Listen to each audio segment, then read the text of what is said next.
Welcome to the Regroup Hour, the podcast that's all about how we make and manage change by building a bedrock of self-care. Self-care that comes from self-awareness and self-compassion. This is a gentle hour-ish to take some time out for yourself, to simply be and see whatever this time brings. It truly is an opportunity to regroup.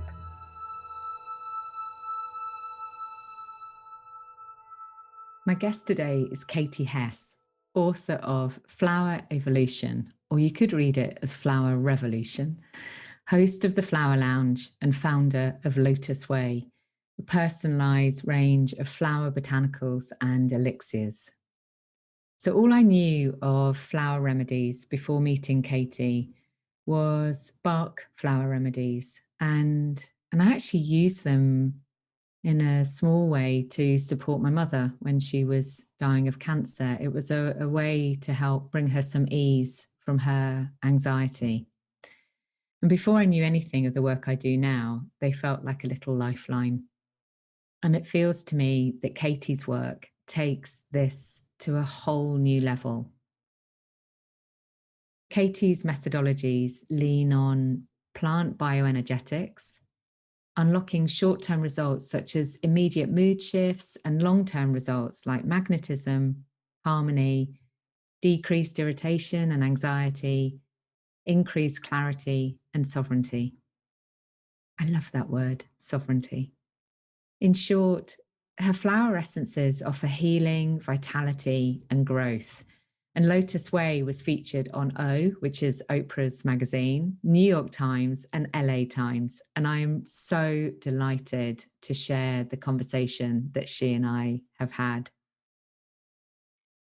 Christiane Northrup, whose book Women's Bodies, Women's Wisdom is one of my staple go-tos for advice. She's a medical doctor, I've mentioned her before on the podcast, who has a beautiful and broad-minded approach to healing and medicine, said, Lotus Wei is about so much more than flowers. If you want to be transported and have your life transformed, Katie is the ticket. Her flower essences, retreats, events, all of it. So she's clearly a powerful advocate. And I'm talking with Katie about how flower essences directly support any personal development journey. And clearly that's something we're fascinated with here on the podcast.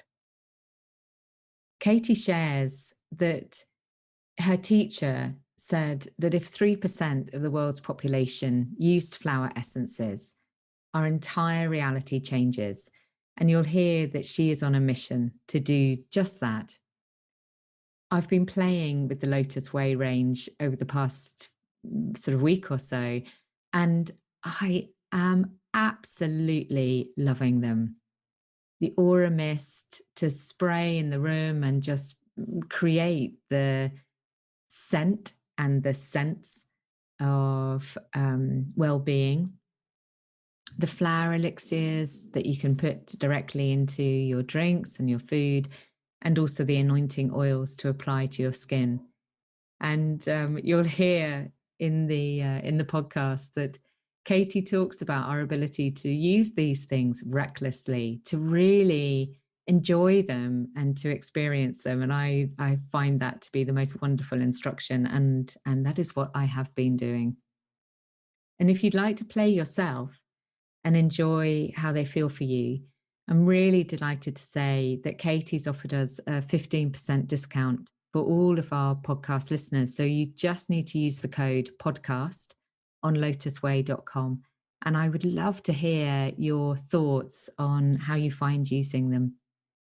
This was a really enlightening conversation. She is a beautiful woman, full of heart and joy. And I really hope you enjoy hearing her story and how she came to this place in her life.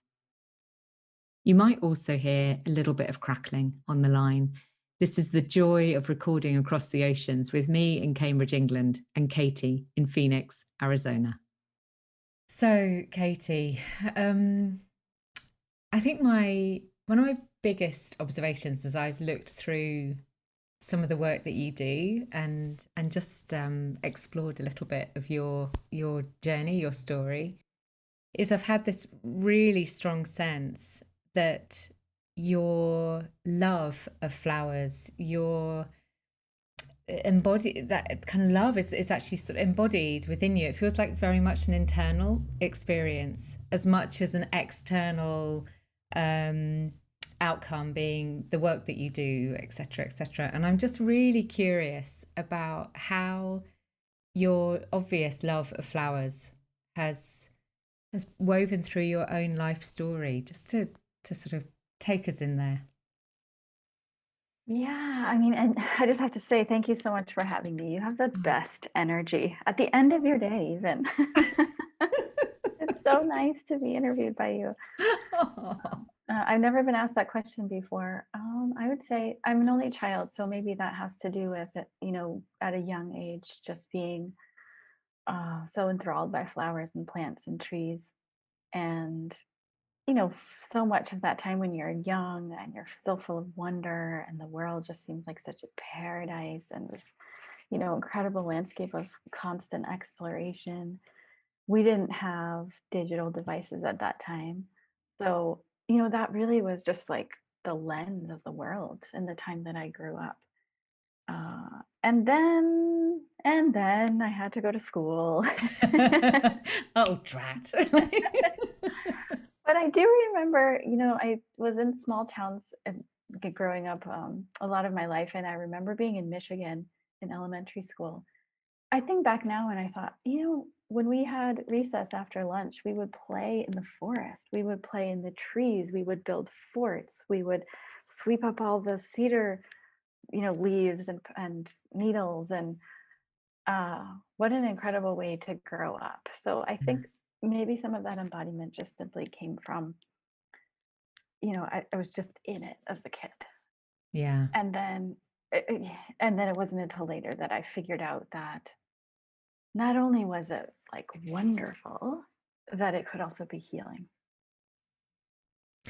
There's something, there's something, you talk about my energy, there's something really beautiful about your energy. I have to say, a little bit of a love fest going on here. I mean, seriously, it's just gorgeous, even through this digital device. And there's something really resonant about that experience of being in it, like in nature, and how, these days in the UK, at least, that there's a whole sort of program happening across schools called forest schools, Mm. where specially trained teachers are taking children out of the classroom into natural landscape, like whatever that might be. If there's a bit of woodland nearby, ideally there, or at least, or just outside, and teaching the normal lessons, so maths, bit of science, bit of English, out into the woodland. And how that they're seeing that with children who perhaps are a little bit disconnected actually become much more connected. So this experience of being in the land is so important, isn't it? And it's just gorgeous, like listening to your story of playing in the woodlands as a child. Yeah, yeah. And I think I've seen something recently somewhere about teachers saying that it's so that the academics are actually less important than actually how we develop emotionally. And so even when I remember being little and my mom had gardens and probably some of the similar flowers that you have in your area, where you could just bury your face in a peony, or, climb under the little leafy tendrils and find the lily of the valley, or, peer over a giant barrel of water and see water hyacinth, or climbing trees. I was just telling a little boy that I sometimes take care of here that when I was a kid, we would climb trees, and we would, it could be pine trees and you get sticky sap all over your fingers, or cedar trees and you climb to the tippy top and you feel yourself like bending side to side. I think when I look back on it now, it's like those plants and botanicals and trees were doing something for me. There was like a transmission, there's a language, we hear about the language of flowers, and I'm a firm believer that this is a language that all of us speak as humans. We just either are not aware or we forget after childhood. Mm. And it's just something that needs to be revived. So there's something here around, it's like that we have that portal inside us so, I mean, there are so many aspects of coming into adulthood where we close down to protect ourselves, don't we? And as I listened to you, I was thinking there's a small wood at the back of our house, and my husband and I walked through it the other day, and there is a part of it which is absolutely magical. I can't, I go silent and I talk a lot. I go silent. You want to move really slowly because it just feels like the trees are really holding the space, and the whole wood feels like that. But there's this particular part that, for some reason, just accesses that place. So I really hear what you're saying, actually, that when we're young, we're much more open to what we feel, and sometimes that closes down. So how gorgeous that you're doing this work to help people open up. So tell us more about what you do, like how this works. Yeah, so I go out, I mean, where it first starts is I go out into the wild and look for special flowers that people most need today. And that just comes from, like a deep wish. And like we were speaking about this language of Mother Nature, I think when you have that deep wish, there is this corresponding communication or relationship or intuitive sensibility about what people who are around you or that you can reach may need more of. And so what that looks like is collecting flowers in special places and bringing the essences back to the US, doing the dilutions, bottling them up, and essentially taking an art form that's thousands of years old, that, doctors and alchemists and shaman and yogis and yoginis, would encourage people to go around this way, up this hill, find this particular flower of this color every morning, drink the dewdrops from the top. And since we don't have that sort of practice and ritual built into our culture anymore, this is a way to sort of scale how you feel when you're outside in those environments and bring it into your crazy, busy life with computers and everything else that we do, right? If we don't have enough time to go out in nature and experience exactly that, what you're talking about, then we can bring it in just by putting a few drops of something in our coffee, tea, water, so that we can experience more ease and assist our bodies in releasing some of the static that gets built up.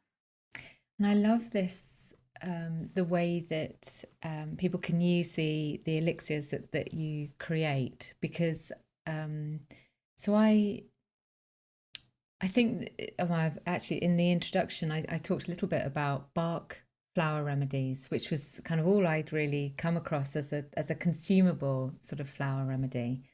And I know that I found that really useful myself. But I love the kind of the art that there is in here as well, around, how we can use things in different ways to meet the different purposes that we have, and that thing about listening in. But so one of my observations is I think we're often a bit scared about how we use them. So even something like lavender, which is very, it's very common, we're very used to using it.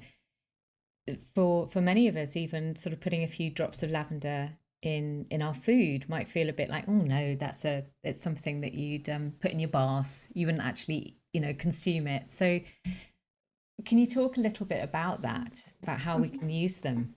Mm-hmm. Yeah, so I tend to think of plant medicine in three different ways. So there is, let's see, use the parts of the plant that will help you. Okay, that's the easiest way to remember it. So if you have a physical issue, a tummy ache, or something hurts, or you have a headache, you will then look at the plant and want to use all parts of it, the leaves, the flowers, the roots. You're going to make a tincture or a tea.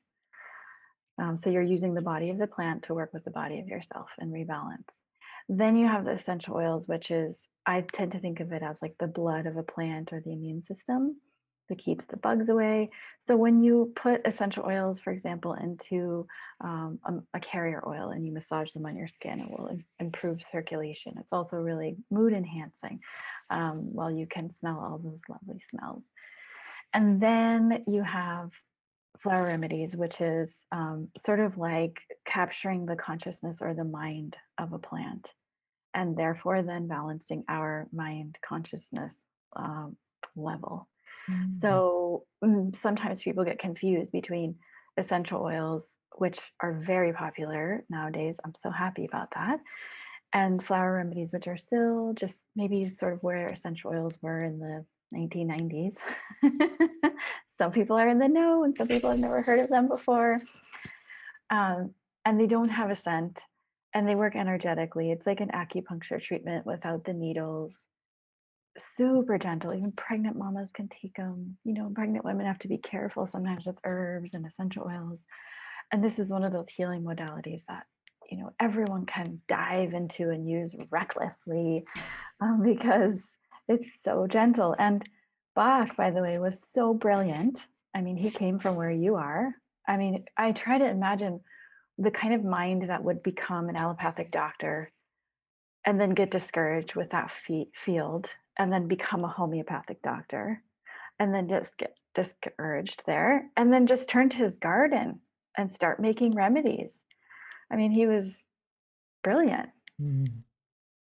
Someone who could be that depth in other worlds, in the physical world, and then come all the way over to this kind of subtle world. And that, wow, gosh, beautiful, beautiful way of expressing it. And the willingness to be that open-minded as well, because so often when we're trained in a particular modality, we can end up with a bit of a fixed mindset around, well, this is how it is, and this is what the truth is, as opposed to opening ourselves up. And one of my mantras is that it's all an experiment.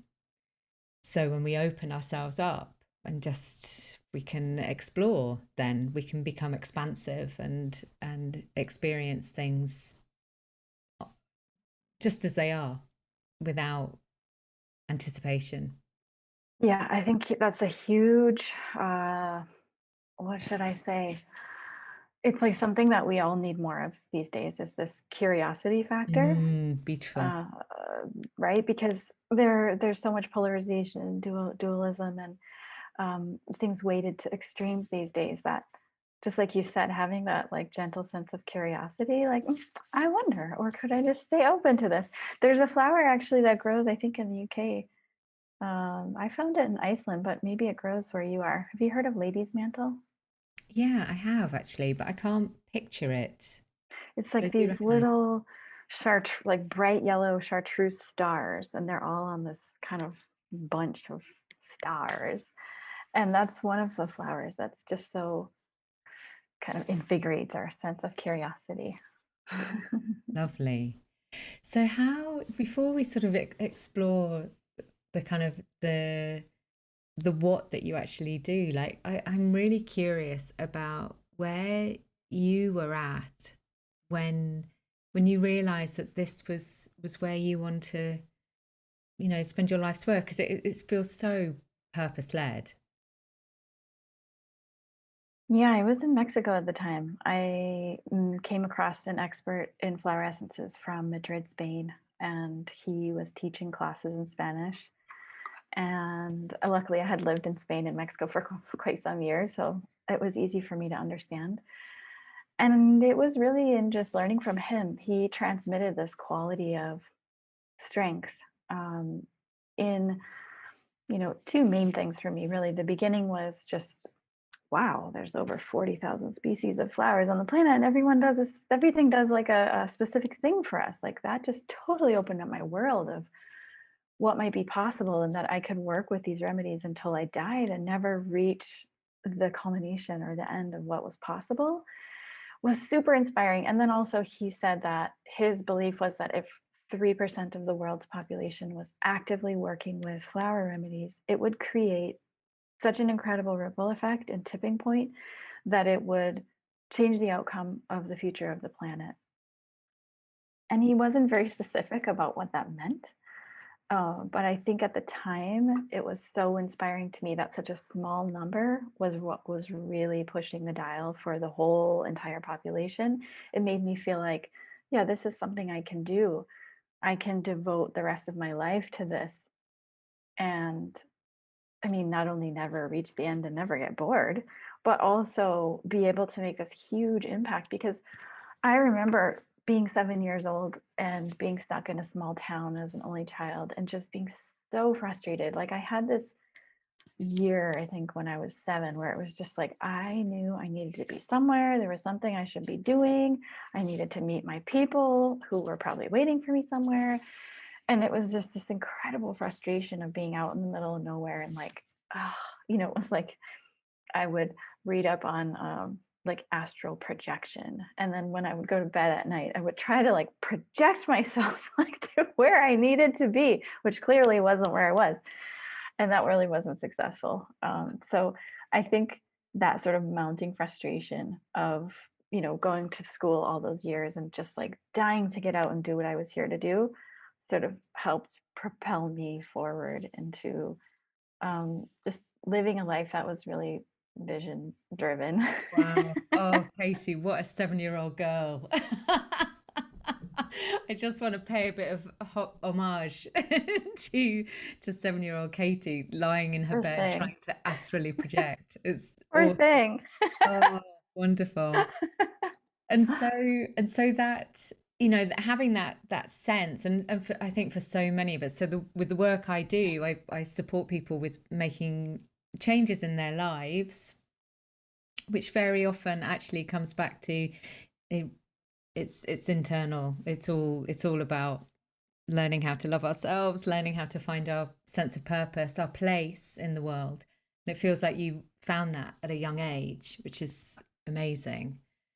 And as you sort of explored your own path, how did flowers support you as you moved forward? Like what was the influence that they had upon you as you, Katie?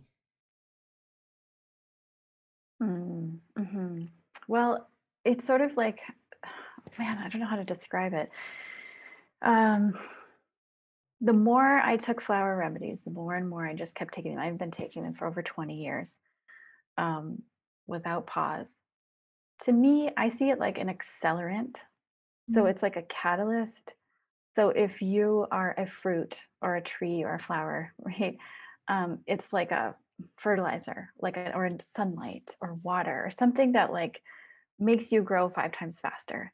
And I would see that in my clients. Listening to you talk about internal changes and external changes reminded me of the first 10 years when I was working. I was just doing one-on-one therapy with people. And what I came to realize was that exactly what you said. When the flower essences helped people sort of shift around on the inside, everything on the outside changed. Like everything would just rearrange itself in the external world. And it usually took about 4 months. So the first 3 or 4 months was like all the internal work that was happening. And then it was between 4 and 6 months that I would have people come in saying, I changed jobs, I got a job offer, or I dumped that guy, he was no good for me, or I met somebody new, or I realized I'm not aligned with my friends anymore and I found new friends. So how fascinating that the internal can lead to external changes. And then your question was really about how they've helped me. And I would say they've continued over the last over 20 years to be this accelerant. I would literally see with my clients that what I perceive to be a normal personal growth rate of what would occur in 6 months would be squished down into 1 or 2 months. So if you think about if that's true, let's just say what I observed is actually true for everyone, then why wouldn't we want to do something so simple and gentle and beautiful that could basically naturally, without making us feel rushed, sort of like accelerate our natural trajectory of 6 months of our life into 1 or 2 months? I mean, even just think about like entrepreneurs or teachers or creatives or artists or inventors, who wouldn't want to access more of their potential, right? And that's like, it's like trying to imagine when you're 5 years old what you're going to do when you're older. You just can't. You don't have the mental capacity. You may have like a sense or a feeling about it, but there are places and parts of ourselves that are so expressive and bold and courageous and ferocious and wild that we haven't even met yet. We don't even know that what we're capable of yet, right? I mean, I surprise myself with what I've been capable of doing in the last 5 years that I would have never been able to do 10, 15, 20 years ago. So anyway, just a long story to say Oh, that they yeah. they they never cease to amaze me at how, like, every month I start working with a new flower and I'm always like, damn, how can this be so powerful? Every month it can surprise me. And one last thing I'll just share with you. I remember, speaking of like humility, I remember once I went to Taiwan. I've been to Taiwan many times, but one of the first times I was so thrilled because there's this expert in flower essences in Taipei, and he used to have, since closed, unfortunately, but he used to have this beautiful store that people who are interested in flower essences would just go nuts over, because he would, not only have just like walls and walls of all these beautiful little bottles with pictures of flowers on them, but he had shampoo and conditioner and soap and salad vinegar. And it was like, this whole world that you walked into. And I made a meeting with him because I was just so intrigued to meet someone else like me in the world, right? And it was so funny. I went in and he was quiet, and I sat down, and he asked me to put my hands up on his desk with my palms up. And he just felt my pulse, and he was quiet, and I was quiet. And then he said, just keep taking your own flower remedies. You'll keep growing. I was like, oh my goodness. I mean, in some ways it was like, oh man, he's telling me like I'm not grown up enough, but also was saying like there's still so much more to learn, and just keep working with the medicine, because that's what can sort of propel you into your own wildest wisdom. There's something so lovely coming through here as well, around that for some of us, when we're confronted with such a vast array and this, oh my goodness, it's going to take me my whole life to learn this, it can lead to a sense of overwhelm. But when there is this true curiosity and sense of purpose and motivation as well, sort of sitting inside it, then it just leads to eager joy, which is, so for somebody to say that to you in many ways must have been just like, oh, great. I get to do this. I get to do it more. It's your 7-year-old. So, I mean, there are so many, well, just listening to you, there are so many medicinal qualities as well to what you're talking about. So there's the kind of the work around anxiety or stress or sense of safety, that I'm sure, I mean, that's what intuitively I have a sense that that's there, because I know just from the essential oils that I use, I know that that's what that brings me. But it also feels like there's other kind of medicinal qualities. And there was, in the introduction, I shared, there's a quote from your website from Christiane Northrup, who I just think is just a wonderful woman. Amazing. Amazing. And so I'm kind of curious about how people can actually access what you do, particularly in the UK. So the majority of my listeners are in the UK. So how can people access them, and how can people understand how to use them in the most efficacious way for them? Mm-hmm. Okay, so we work with both flower remedies and essential oils, I should say, because We love both. So if you're the kind of person who loves to take things internally and you're used to taking rescue remedy or those types of remedies, you might want to try the elixirs. And then if you're the kind of person who is really more into aromatherapy and yummy scents and rituals and putting oils on your skin, then you may want to try some of the other things that we have. But all in all, everything is infused with flower remedies. So no matter what you use, you should feel a difference within 3 to 5 days if you're using it pretty consistently. That's how easy it is. Wow. And I liked what you said about what you were saying before about medicinal. I tend to think of it as like 3 layers. There's the stabilization. So like, give it to me now. I need this to survive. Like I need to sleep. I want love. I want happiness. I want creativity, energy, right? All those things that are just like, we really need it now if we don't have it. And those are the flowers that really give us a strong sense of foundation. And in essence, anytime you're working with flower remedies for longer than a month, you will feel that sort of, I don't know, like you have more of a sense of strength. And then from there, you can move into exploration mode. Now that you have this stronger, foundation underneath you, you can start to unpack some of the things in your closet that maybe you didn't really want to look at.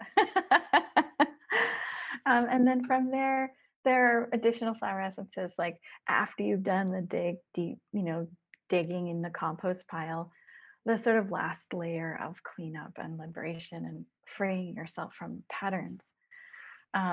If you are in the UK and you're interested in exploring, there are 2 places.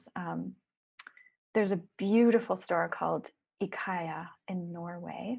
It's IKYA, and they have a ton of our flower essences. And then there's also a lovely online store called Bioamazing in Switzerland. And those 2 businesses have really supported us. And you may find that shipping is less expensive if you're ordering from those 2 places. We're really trying to locate some shipping warehouse in the UK. We actually had this amazing customer who did all this research for us, and just out of the blue, she was like, I really want your shipping to be cheaper. I found some warehouses for you. Like, how amazing is that? So it's probably a matter of time before we kind of set up shop in the UK. That would be the goal, so that we can reach more of you. Well, but great to know that there's a route that's a little bit sort of closer. And it's really interesting as I listen to you. It feels, I mean, this is obviously why we were destined to meet, because it really feels like there is a like a synchronicity with what you're describing, with what I see with my clients as well. This stabilization, what I often call first aid, is, sort of what's the stuff that we need like right now that can hold us in place. Yeah. And then we can do the exploration once we've got that base. And my sort of, in my little voice at the back of my head is just going, I wonder how this like combines with doing the voice work that I do, with doing the coaching and the conversational work, because it feels like there's a really lovely opportunity there between the two. So I might be exploring that. Oh, I would love that. I think you would be shocked in a really positive way, because it just gives wings to what you already do. Nice expression. Beautiful. So you have created this amazing book. There's a film with you and Louis Schwartzberg, his surname, on your website, and his photography, amazing. And just how gorgeous to work like as a pairing between the 2 of you. Your conversation is just so lovely, so gentle. And so talk a little bit about, I want to say, so it's Flower Evolution, but I want to say Flower Revolution. It's clearly it's Both. words. It's so beautiful. So talk a little bit about that and how and what that does, what that brings for people. The Flowerevolution. Well, I mean, I like that there's this part of you that evolves naturally and gently, right? It's just like a flower blooming. You just give it the right water and sunlight and it knows what to do. So there's a part of you that knows what to do if it's in the right conditions. And you don't even have to work or try or fix or solve. There's nothing wrong with you. 100%. Beautiful. Could not agree more. And then there's also the fact that that's kind of a revolution, right? I remember, oh, I wish I had the quote. I remember seeing in New York City, somebody had posted up a quote that was like, in a world where everyone wants you to doubt yourself, being, confident or loving yourself is a radical act. And in some ways, it becomes revolutionary to trust ourselves, to root into our own wisdom, to gain insights by our own personal experience, not what anyone is telling us from the outside, not what any news propaganda is telling us, not what anyone is telling us, other than what our own personal truth is, especially today. That's kind of revolutionary in a wild and fabulous way. Absolutely. This idea of softening in. Lovely. And so how does the book support people in their self exploration? Yeah, it's kind of like the inner warrior that you get to certain places in your mind and you kind of have to question yourself. Is that true? Is how I'm feeling true? Is this thought pattern I'm having true? So I think in some ways, because those are tough waters to navigate inside of ourselves, we haven't necessarily been taught or trained how to create space to allow that to arise and fall. And sometimes we get caught in the trap of thinking that that's us, rather than like how the Buddhists will say your thoughts and your emotions are just the clouds and you're actually the sky. So flowers are this beautiful, inspiring, gentle way to mirror back to us what's happening on the inside in such a soft way. Like, no one can argue with the beauty of a flower. No one can argue with the wisdom of a flower. And no one could feel offended by something a flower reflected back to you, right? So the brilliance of this system is looking at flowers and seeing what you're most drawn to, and the ones that you're most drawn to, and in some cases the ones you feel averse to, have the most to teach you and reflect back to you. So in like a hypothetical way, this book is like a choose your own adventure. Literally, which flower are you most attracted to? And then turn to page 237, and there are some questions to ask yourself, and something that you may want to look deeper into inside yourself. Aside from just studying about how cool this flower is, it's actually more about you. It's like you're the journey. This is not about flowers. I mean, as much as I love nature and as much as I love flowers, it's not necessarily about the flowers themselves. It's about you. It's about like, what can this unlock in you, and what kind of journey on the inside could you take if you were open? So there's something here about the flower as a metaphor and how our dreaming brain makes sense of the world through metaphor. The right neocortex, I do believe, Katie, is what it is in our brain. Is that my right side? Yes, it is. And yes, we do. Like, that's what it's how. So in dreams, we use metaphor to help us create meaning. And when we assign meaning to an object or to an image, we're doing it metaphorically because it actually gets in deeper into our subconscious. So what you're describing just sounds incredibly useful for people to use as a tool for self-exploration. I think it sounds beautiful, actually. And and very accessible as well, to your point that flowers are, it's, you know, sometimes when we see imagery, it can be quite shocking, or it can trigger us, raise like painful memories that perhaps we're not currently equipped to resolve.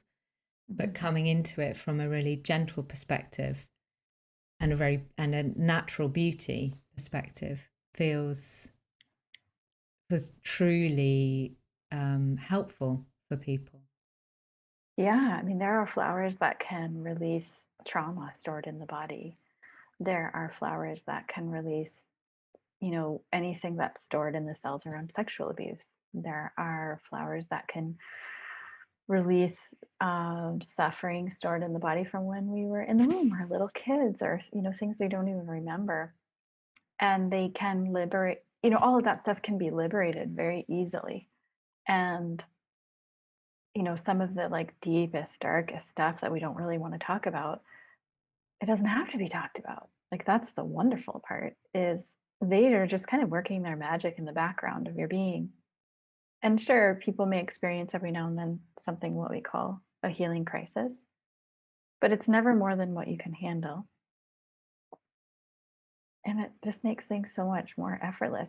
And if you don't want to take flower, if you're listening and you're like, I don't want to take flower remedies, it can be as simple as gardening.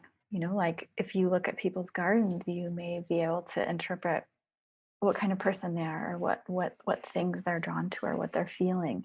You can collect wildflowers and soak them in water in the sunlight and dump it over your head, or put it in a bath. That's like a traditional way of taking flower essence as well. So if you're more of like an outdoors person, you can also get the benefits by just being around flowers.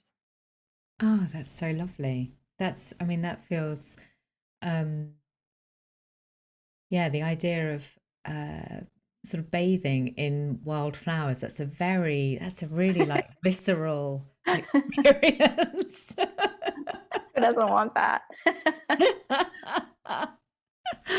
Oh, that's wonderful.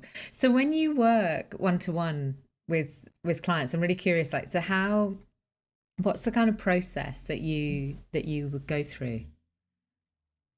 Yeah, so at this point, I don't get the luxury of working with people one-on-one as much as I used to. I used to do that full time, and now it's more like how to grow the team, and 15 people, and how to express the story in new ways. But I have done some exploration in the past year or two on new ways of doing consultations, and it's been kind of fascinating. Whereas 20 years ago or 15 years ago, I would meet with people for an hour and a half, and we talk about everything that's happening in their life, and what they, what's working, what's not working, where they want to go. And that worked really well at the time. Now what I do is I have all the flower essences in the consultation with me, and I compress the time that I'm with people to 10 or 15 minutes.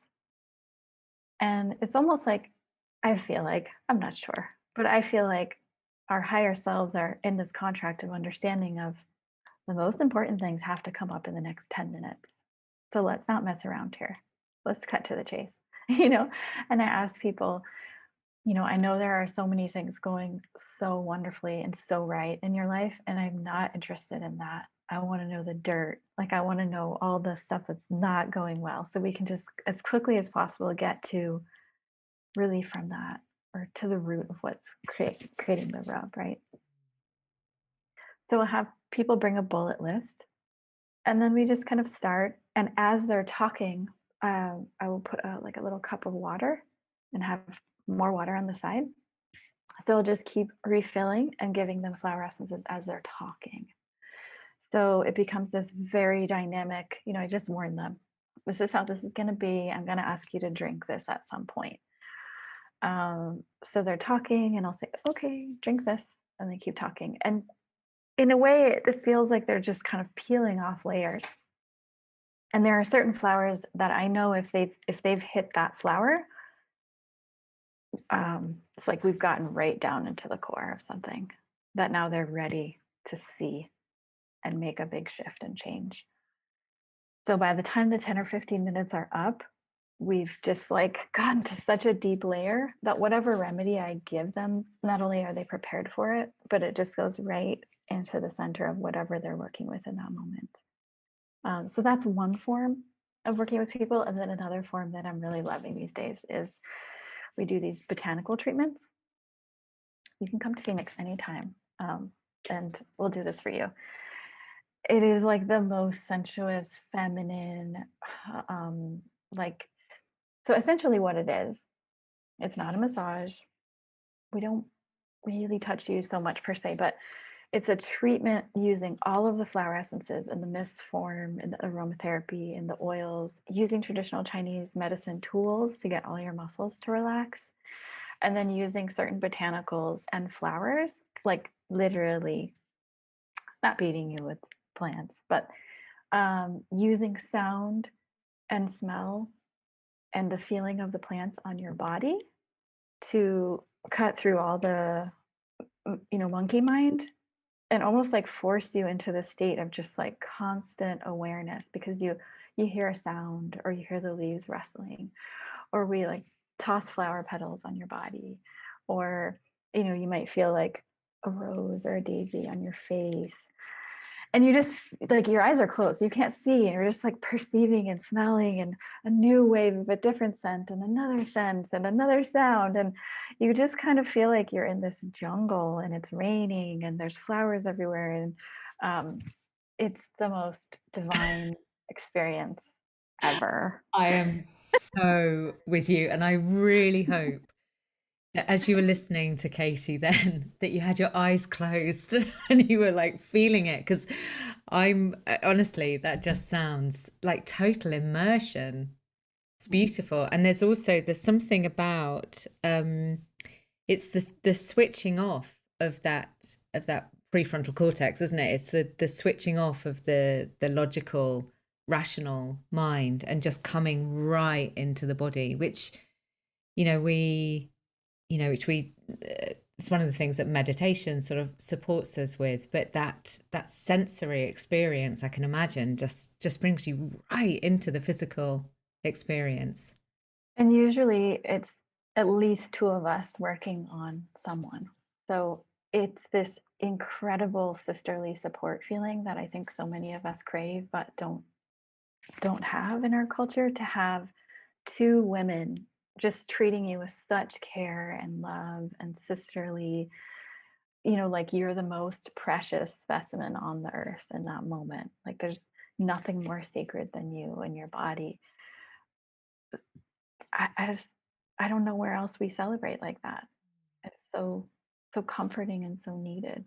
And to hand ourselves over into someone else's hands like that, that's an act of divine trust, really. To say, I trust you.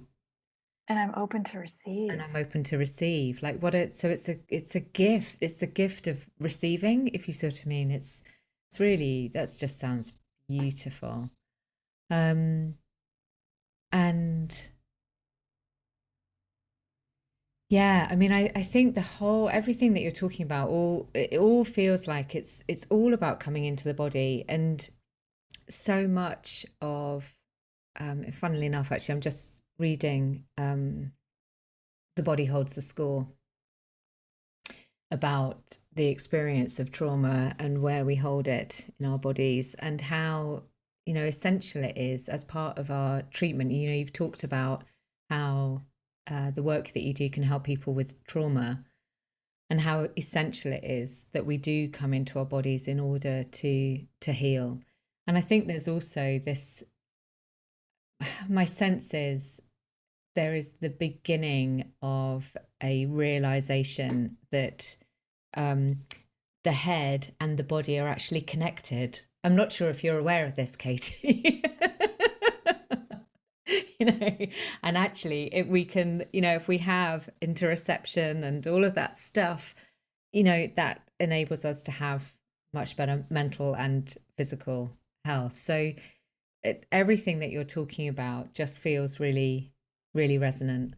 And for you, how has it been? How is it to see the work that you're doing kind of blossom and grow? I mean, that, you know, the language of flowers is so pertinent there too.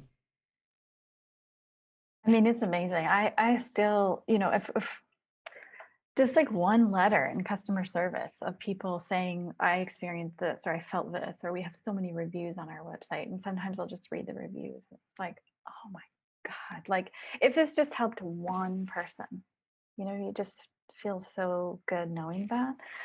But then seeing so much of it and seeing it reach people around the world has been super inspiring. When we released the book, we started doing these events called the Flower Lounges. And we would get thousands of fresh flowers and build mandalas, and have people, you know, come in to do meditation as a group and take flower essences and drink edible flower concoctions and foods. And yeah, it has been kind of like beyond my wildest dreams of like the complexity of expression that is possible. Mm. It's just, this work is so elastic. You know, there's just like so many different directions you could go in, and so much beauty. And um, I mean, I'm in it for the long haul until I die. So, uh, like every year, I'm amazed by what we can create and who we can reach and touch. And you know, I should say too, like we firmly believe, like everyone on the team knows that we can only be as good as you know, ourselves. So we do the work because the company can only be as good as the people leading it. So we do our work. We take our flower essences. Things come up. Like it's not easy, certainly, but it's so worth it, right? I'm just sort of raising a flag there. Yes, I too am a work in progress, and people who've listened to the podcast will know that I'm extremely honest about the experiences that have brought me to this place, and the experiences as they happen that are taking me on to, you know, whatever the next place is. So you're so right. We have to do the work, because one of the questions that was rising for me, it's like you read my mind, Katie, was how do you maintain your balance? Because you know, to hold this space, you need to be holding yourself. Yeah, I mean, I've had a lot of years to work on that one and not perfect it yet. I mean, in some ways, I think maybe there is no balance. You know, things just come and go, and they ebb and they flow. And sometimes we overwork, and then sometimes we realize we're exhausted and we need to slow down. I think that when you're inspired by what you do, it's very easy to overdo it. It's very easy to overwork. And again, I just lean more and more and more and more into the flowers to teach me every month something new about how can I make this more effortless? How can I make this more targeted? How can I make this whole list of things I want to do less burdensome? How can it be more freeing? How can it be easier? And yeah, I think it's a, like you said, a work in progress, and we're all working on it. Yeah, and the work is the work. It's definitely how I see things for myself, and how I observe you as well, is that it's through the work that the what you create can come into fruition. It's And also, I like to remind myself over and over again, something that I've seen in, you know, over 20 years of a consistent meditation practice and working with flower essences, that I had a realization once with my meditation practice that I realized nobody had really articulated. And it's that the observation is the dissolution. So whether you're in a meditation practice or an awareness practice or working with flower essences, the observation is the dissolution. So there is no, I mean, we talk about doing work, right? But like essentially there is no work to be done, because the only work that there is just to be aware of what's arising. And the moment that you see it, you already start to shift it. So our only work, so to speak, is to just see it come up. Oh, there's that thing again. Oh, there's that thing again. Oh, I'm doing that thing again where I go to the extremes and I like want to work out and go lift weights 6 days a week. Oh, I stopped doing that, but now I'm doing it over here. And so I remind myself, because it doesn't have to be any more heavy lifting than just observation. Absolutely. It's so I have journaling has been one of my sort of core tools. And it's funny, actually, I was writing this morning in my journal going, oh, there's this thing, like it's like come up again. And then I'm literally writing ha ha ha ha like at myself. So, okay, so what's this telling you this time? And the feeling of now, the kind of the joy that arises when I notice that I've like taken myself down another rabbit hole, which is actually a really familiar rabbit hole, and I know all of the bits to it. And so I love that. Yes, the observation, that is all the ask. In the same way that with meditation, the only ask is notice when your mind has gone, and when you just gently invite it to come back. Like that's it. It's not about clearing your mind. I know. Yeah. And we love to make things hard. Oh, don't we love to make things hard? Oh, oh dear, that's the thing. Life, it's allowed to be okay. We're allowed to be okay. That has been quite a hard lesson to learn and keep remembering. Yeah. As you move on, grow, clearly, and continue to be sort of held in this passion of yours, and maybe you've just answered this question actually, sort of what are the core life lessons that you want your older self to remember? Whoa, whoa, whoa. You just dive deep into deep waters. Okay, can you say that question again? So what are the core life lessons that you would like your older self to remember?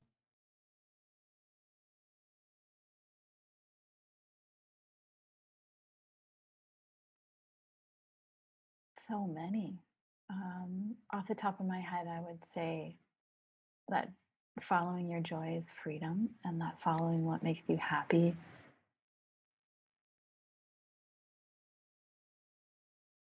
in business is what makes you successful. To always trust yourself, that you can figure anything out, that no one else is superior to your own inner compass.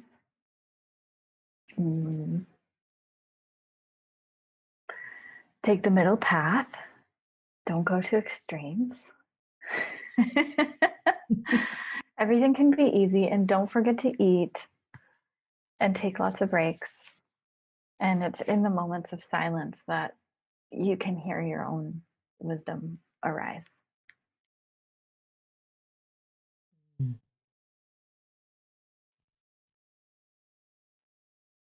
Just a little moment to shine some love on all those words. That's really beautiful. I'm going to after we end the podcast, I'm going to send those to you. Thank you.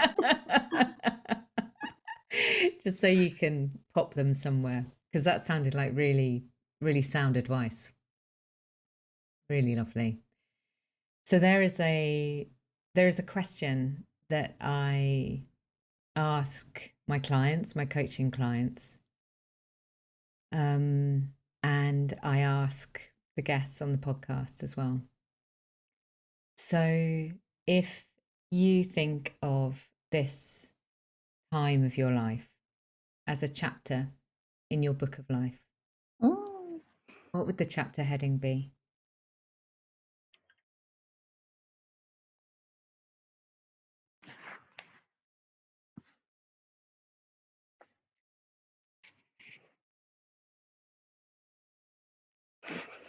Okay, I'm just going to go with the first thing that comes to mind and not overthink it too much. Great. First thing that comes to mind is about to explode. And I had, as you said that, I had this beautiful image in my head, and I have no idea what flower it is, but in fact I think lots of flowers might do it, but that moment when a flower just goes and sends its pollen out into the world, that sounds good. Highly energized in a really yeah, kind of like fertile way, like a productive way. Yeah, you read my mind. That's exactly what I was thinking. I was searching for a word. What's that word? Like right as it's about to pop. Brilliant. Brilliant, Katie. Is there anything else that you feel you'd really love to share? I mean, I guess I would just speak to, all of the listeners to that part of ourselves that is human, but afraid to feel all the things that we have inside of us. And to know that that's absolutely normal. And to know that, all of the weird and wild things that arise in our minds and situations that arise are just so, like you said, okay, when there's never anything wrong with us that needs to be fixed or solved, that we can make space for everything that we experience. And that life is just like, it's like the flowers, it's a reflection of what's on the inside. And so, just words of encouragement to either spend more time in nature, to be around flowers more, to buy yourself flowers, or to work with flower remedies if you feel drawn to that, to help make life easier and allow some of that, wild expressiveness that wants to come out, and to make space for all the parts of you, the scared parts, the angry parts, the jealous parts, all of it. And that really is the compost for a beautiful garden of life. Beautiful, Katie. The compost for the garden of life. Oh, we're loving that. Wonderful. Thank you so much. This has been like bathing in that bath of wildflowers, just having the conversation with you. I knew it would be. I've been so looking forward to talking with you, and it's been an absolute joy. Thank you. I would love to come and meet you in person. I'm looking forward to the days of traveling, of, visiting in the UK. We have a team member who's in Ireland. So we're getting close. We're so close to you. So I'm just visualizing days where I can actually see you in person, and maybe we can do a little flower rendezvous. I would really, really, really love that. Like, really love that. Okay, so yeah. Okay. Well, we're just putting it out there, and it's going to happen, of course. So I'm going to close the recording now, but and then have a few minutes with you. All right. Well, thank you so much to Katie for sharing her beautiful wisdom with us today. Thank you to you for listening, and I hope that you found something inspiring in the words that she shared. Thank you, as always, to Angus at Changa Music for his production and music. And if you've enjoyed today, if you enjoyed any of the episodes of the podcast, please do leave a review on Apple. It helps us share the love and the knowledge. And to work with Katie directly or to explore her beautiful product range further, take a look at her website, LotusWei.com, LotusWei.com, and of course, her beautiful book, Flowerevolution. I send you a hug and a wave.